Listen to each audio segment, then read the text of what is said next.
Recording studio Khagaria. जय Mahakal recording studio Khagaria.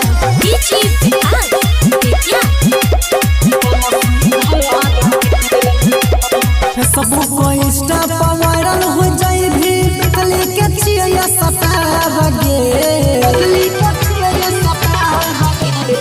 सबको Insta पर वायरल हो जाए भी कली के चिया सतार गे आगे से गौरव ठाकुर लेतो आगे से गौरव ठाकुर लेतो पीछा से बनसी धर गे आगे से गौरव ठाकुर लेतो पीछा से बनसी धर गे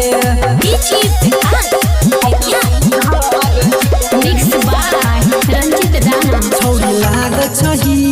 देखे में तू कटरीन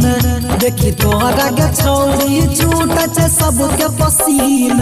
छौरी लाग छही देखे में तू कटरीन देखी तोहरा के छौरी छूट छे सबके पसीन जोश जवानी के चढ़ल छ तोहर धीरे से जैतो उतार गे आगे से गौरव ठाकुर लेतो आगे से गौरव ठाकुर लेतो पीछा से बनसी धर गे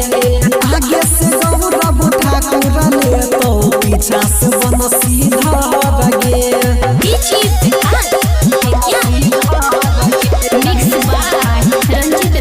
झड़ी जई तो जवानी देखे में लगभी बेकार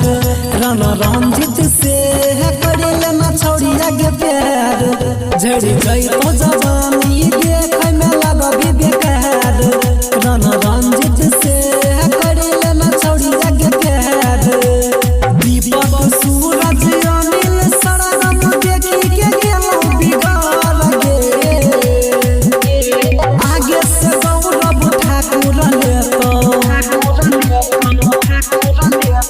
आगे से गौरव ठाकुर लेतो पीछा से बनसी धर गे।